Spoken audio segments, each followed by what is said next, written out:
Më thënë, pas çdo Ne jemi kështu. Pas çdo përfundimi ligjërimi të Norës duhet mbyll emisioni. Shko, unë di të them një gjë, që ne sot kemi bërë terapi e cila do të vijojë edhe për pak minuta dhe unë më në fund do bëj gjumin e qetë. Po sa mirë që do ta bësh gjumin e qetë, po edhe unë do ta bëj gjumin e qetë. Do rikthem, po dua të të bëj një pyetje, Zysha. Është diskutuar shumë, meqense ne pjesën e parë folëm për raportet njerëzore, për gruan, për burrin, për shoqërinë, për nevojën e emancipimit, këtu dua të ngelim. Dhe të flasim pak këndvështrimi yt për ligjin e barazisë gjinore. Unë e kam hallin tek gjithë zhurmnaja që u krijuat, e gjithë rrëmuja në opinionin publik. Në analizën tënde, a ka një problem ai ligj apo ka problem zhurma mbi atë ligj? Ka qenë një furtunë në gotë, quhet kjo, e cila mori vëmendjen për të hequr ca vëmendje të tjera në realitetet ku jetojmë. Okay. Sigurisht që ligji të bëhet i përsosur, duhet të ketë diskutime me grupet e interesit, dhe sa më shumë diskutime ka, aq më mirë bëhen, por nuk duhet ketë keq formime apo keq interpretime. Ligji për barazinë gjinore nuk ka lidhje me familjen, nuk ka lidhje me prindin 1 dhe me prindin 2. S'ka lidhje. Nuk është ligji për familjen. Është ligji për disa politika që duhen bërë që gjinitë ndryshme të jenë përfituese, që do të thotë. Nëse gratë bën një punë të papaguar dhe një pjesë e mirë grave nuk kanë punuar tër jetën e tyre. Ka qenë shtëpiake, po them. Ka qenë shtëpiake, ato kanë bërë atë që sot në Itali quhet punë e gjelbërt. Pra është puna më e rëndësishme se ti kur shkon në shtëpi, gjen një shtëpi të pastër, ke një gatim të mirë, ke një nën apo një baba, një nënës apo një gjyshe që të jep vaktet e ushqimit, të shoqëron në shkollë se prindrit janë në punë, i bën të gjitha këto punë dhe në fund të ditës kur moshohet nuk merr pension, atëherë detyrimisht duhet që shteti social të japi disa pensione për këtë kontribut të kësaj pune, se po të llogaritet me GDP-n e punës që bën këto granë është një shumatore shumë e madhe. Dhe për herë të parë u kthye si nocion. Unë nuk e dëgjova në asnjë debat apo diskutim këtë nocion që është kaq i rëndësishëm dhe që duhet ta vëmë në krye fjalë të fjalës për arsye të nevojës që kanë të dyja qenjet, si burrat edhe gratë në punët që nuk shfaqen po që ata i bëjnë, ose në drejtim të pagës apo të kushteve të mirë menaxhimit. Nuk ka rëndësi nëse ti je burr apo në je grua. Nëse ti je aftë, unë për shembull kur kam hyrë në politikë, nuk hyra se isha grua. Po unë mendova që isha aftë. Përtej kësaj futëm një kuotë gjinore që ishte diskriminim pozitiv, por deri aq, po mua nuk më pa njëri si grua më pas. Mund të më kena natemuar si grua, sepse gjua që përdoret është një grua dhe këtu futet edhe një nga elementet tjetër që është gjua seksiste, që askush nuk e diskutoi dhe u morën me disa terma për interesa të 1, 2, 3, 4 në qasje të 1, 2, 3, 4, që do të thotë. Për mendimin tim është shumë e rëndësishme në antikitet, në Apolloni u realizuan disa ligje që u shkruan mirë dhe u zbatuan mirë. Dhe atëherë mund të thuaj që Apollonia në atë kohë ishte një nga shtetet demokratike të kohës së antikitetit. Në Shqipëri sot është e nevojshme që parlamenti të krijojë ligje të mira, edhe me debat, edhe në qoftë se kanë frikrat e tyre, por jo që t'i kapin si interes të agentave të njërës palë apo të palës tjetër, për zhurma, për të nxjerrë në pa identitetet e tyre, se të dyja palëve ju intereson të zhurma për të dalë në pa, ndërkohë që neve 90% të Shqipërisë e kemi familje të konsoliduar. Pra e kemi familje ku njihet nëna, babai, burri dhe gruaja. Nëse ne bëjmë zhurmë duke kapur më shumë se sa duhet, Latini ka një shprehje që thotë, çdo gjë që të kthehet, që kalon masën, kthehet në të kundërtën e saj. Qartë. Pra, ideja është që nuk rrezikon asgjë. Ideja është që ne duhet ta shohim mirë ligjin, në ato gjëra që rrezikojnë le t'i amendojnë, se e ka në dorë, por ndërkohë duhet të shohim çfarë përfitimesh shumë herë më të mëdha se sa historitë e grupimeve të LKBD-s apo grupimeve të marginalizuara shfaqen aty. Ndërkohë që në aspektin gjithëpërfshirës dhe shtetformues, secili duhet i japim të drejtën për të mbrojtur, por jo të drejtën për të agresuar. Unë e quajta këtë si një përballje agresiviteti me disa njerëz nga të dyja palët që donin të bënin protagonizmin. Mendoj që në këtë shekull ku jemi, në 2025-ën, protagonizmi ka kohë që ka hikur.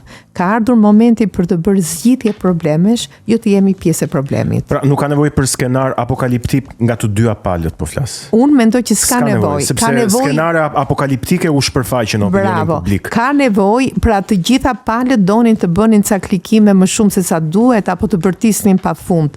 Ndërkohë që çështja shumë e rëndësishme është a do ta ruajmë vlerën e këtij vendi duke bërë një ligj të ri për të ruajtur gjuhën shqipe. Edhe ky është një nga problemet më të mëdha që ne kemi. Dhe për të kuptuar që në Europë do shkojmë me gjuhën shqipe, me kulturën shqiptare, me identitetin ton dhe absolutisht të tjerëve t'ju japim vlerë aq sa ata kanë, pa i diskriminuar, po pa i bërë protagonist në çdo debat tonin. Aq sa është kthyer nga situatë normale në anormaliteti diskutimi tani më, jo situata. Mendoj që shumë e rëndësishme që të gjithë ata që flasin duhet të kenë përgjegjshmëri përpara ligjit, sepse ligji mbron të gjithë grupet dhe ligji duhet t'u japë hapësirë çdo lloj grupimi që të ndjehet i barabartë me të tjerët, në aq hapësirë sa ai ka. Qartë. Do doja të ndalesha pak te gjuha shqipe. Pse mendon që është kaq e rrezikuar? Cili është rreziku më i madh që shfaqet sot gjuhës shqipe? Rreziku i parë është që 65% po e them shumë, 56% e parlamentit shqiptar është analfabet funksional në komunikim. Nuk kemi komunikim në nivelin e parlamentit. Nuk kemi komunikim dhe gjuhë të lirë në median vizive dhe median e shkruar. Kemi tendencën për të bërë gjuhë, do me thënë gjitholog në disa nga gjuhët, për t'i futur si pjesë të gjuhës tonë, për pa kuptuar kuptimin dhe duke haruar që ne shëmtojmë gjuhën dhe nuk e lëmë në elegancën tonë.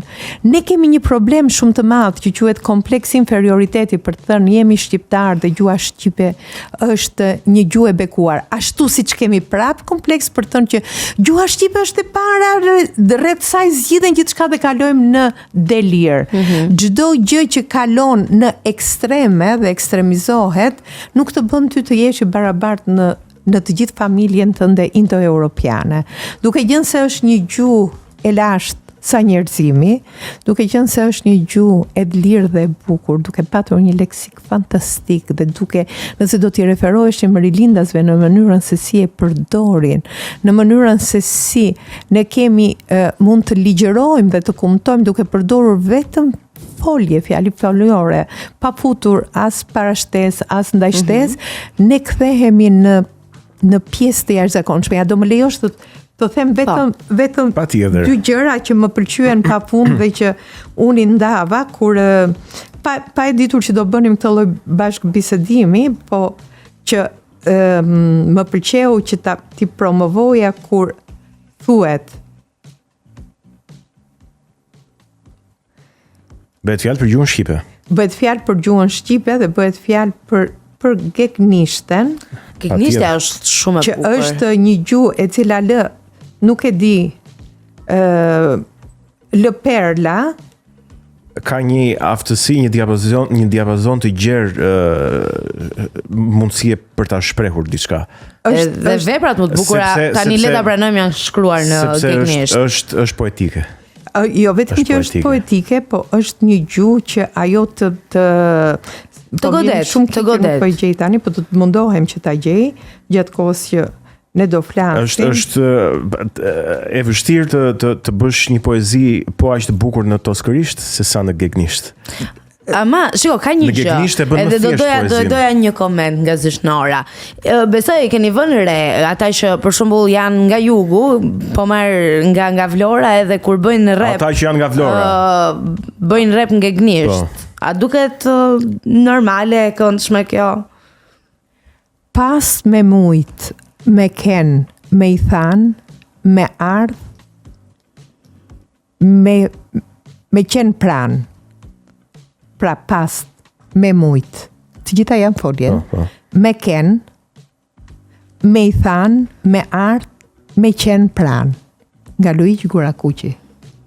Këto janë në gjuhë përcjellore, pjesore? Pra janë 7 folje rresht, pas një emër, mbi emër andaj folje, një fjalë që zgjindet dhe as mund të krijohet në as një gjuhë tjetër përveç se në gegnisht.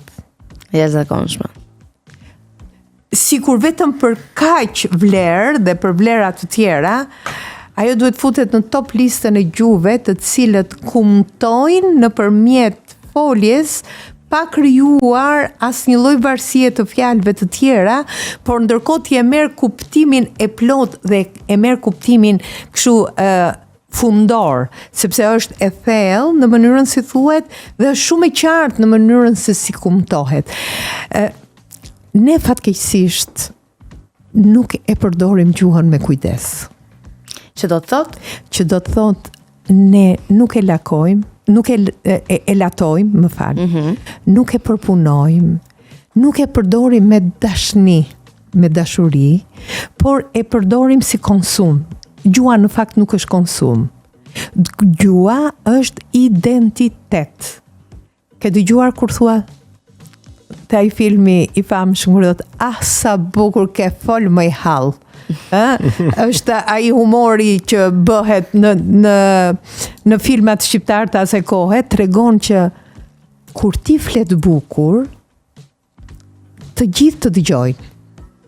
Të flasësh bukur do të thotë gjuhën ta përdorësh me intensitetin e saj, ta përdorësh me zërin e saj, ta përdorësh me melodinë e saj.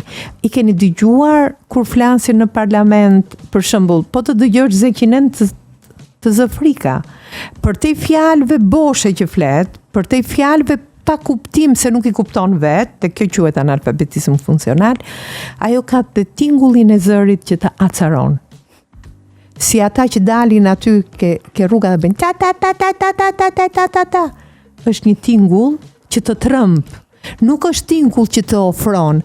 Dhe është fatkeqësi shumë e madhe që individ që marrin përsipër të bëhen zëri i popullit nuk bëjnë kurs. Po, e ka kurs komunikimit për mënyrën se si komunikohet në publik, kurse si përdoret zëri, ka Arieta Dhimën. Të shkoj ke Arieta që është një perë dhe që e kemi shumë gjanë. Të shkoni djemë dhe vajza që keni ndërmend për të marrë me politik. Bëuni zëri i fuqishëm, në fillim përpunoni zërin, pastaj mendimin dhe dilni se thuhet nëse forma dhe përmbajtja janë unitet, përbën kryevepër. Në të kundërt, do ktheheni në komik, në tragjik dhe në meme. Zgjedhja është e juaja. Kjo e fundit sa më e përhapur. Memja, është bota e internetit, teknologjia, rrjetet sociale, akses kudo, kështu që është plotësisht e kuptueshme.